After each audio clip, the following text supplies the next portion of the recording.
ముఖేష్ అంబానీ చిన్న కొడుకైన అనంత్ అంబానీ పెళ్లిని పెద్ద పండగలా జరిపిన సంగతి అందరికీ తెలిసిందే. ఈ పెళ్లికి సినీ ప్రముఖులతో పాటు వ్యాపారవేత్తలు కూడా పెద్ద సంఖ్యలో హాజరయ్యారు. అయితే చాలామందికి తెలియని విషయాలు ఎన్నో ఉన్నాయి.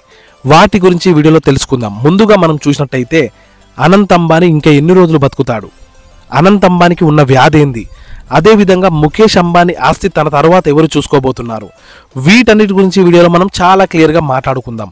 మన వీడియోని ఎవరైతే మొదటిసారి చూస్తున్నారో మన ఛానల్ సబ్స్క్రైబ్ చేసుకుని ఈ వీడియోకి లైక్ చేసి చూడండి. ఎందుకంటే మీరు లైక్ చేస్తేనే ఈ వీడియో చాలా మంది వరకు చేరుతుంది. అనంత్ అంబానీ చిన్నప్పటి నుంచే ఎన్నో ఆరోగ్య సమస్యలతో బాధపడుతూనే పెరిగాడు. అయితే ఎన్నో వేల కోట్ల ఆస్తులు ఉన్నప్పటికీ చల్లగాలిలో పడుకునే అదృష్టం, అంటే ఏసీలో పడుకునే అదృష్టం మన అనంత్ అంబానీకి లేదు. అయితే అనంత్ అంబానీ చేసిన అతిపెద్ద తప్పేంటంటే తక్కువ సమయంలోనే ఎక్కువ బరువు అయితే తగ్గాడు. 2015లో అనంత్ అంబానీ పూర్తి బరువు 202 కేజీలు ఉండేది. అయితే కేవలం ఒకే సంవత్సరంలో 120 కేజీల బరువు అయితే తగ్గడం జరిగింది. అయితే చాలామంది వెయిట్ తగ్గిన తర్వాత అదే వెయిట్ని మెయింటైన్ చేస్తూ వెళ్తుంటారు. కానీ మన అనంత్ అంబానీ కెరీర్లో అలా జరగలేదు.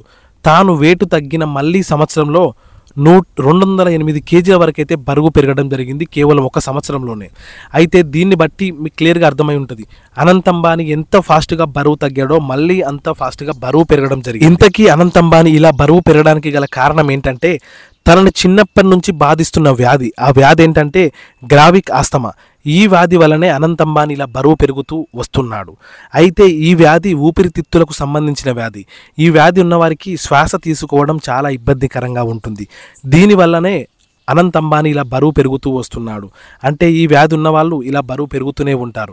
అయితే ఇంకొక ముఖ్యమైన సమస్య ఏంటంటే ఇతడు ఎప్పుడు చల్లగాలి, అంటే ఏసీలో పడుకునే అర్హత ఉండదు. ఏసీలో పడుకుంటే ఇతని ప్రాణాలకే ప్రమాదం అని చాలామంది వీడియోస్ కూడా చేయడం జరిగింది. అయితే అందరికీ వచ్చే ఆలోచన ఏంటంటే ముఖేష్ అంబానీ తర్వాత తన ఆస్తిని ఎవరు చూసుకుంటారనేది. రిలయన్స్లో భాగమైన జియోని పెద్ద కొడుకు, రిటైలింగ్ బాధ్యతలని ముఖేష్ అంబానీ కూతురు, రిలయన్స్ సోలార్ విద్యుత్ వంటి బాధ్యతలను చిన్న కొడుకు అనంత్ అంబానీ. అయితే మనకి ఇంకో విషయం ఏంటంటే అనంత్ అంబానీకి క్రికెట్ అంటే ఇష్టం ఉండడంతో నీతా అంబానీ గారు ముంబై ఇండియన్స్ టీంని కొనడం జరిగింది. ముంబై ఇండియన్స్ టీంని కూడా మన అనంత్ అంబానీ చూసుకోవడం జరుగుతుంది. ఎన్ని వేల కోట్ల ఆస్తులు ఉన్నప్పటికీ ఆరోగ్యం మంచిగా ఉండాలి. ఆరోగ్యం బాగా లేకపోతే ఎన్ని వేల కోట్ల ఆస్తులున్నా మనం ఏమీ చేయలేం. అయితే వీడియో కనుక మీకు నచ్చినట్టయితే తప్పకుండా లైక్ చేసి చూడండి. అదేవిధంగా మన ఛానల్ని సబ్స్క్రైబ్ చేసుకోండి. ఇలాంటి వీడియోస్ మన ఛానల్లో చాలా ఉంటాయి, ఒక్కసారి విజిట్ చేయండి.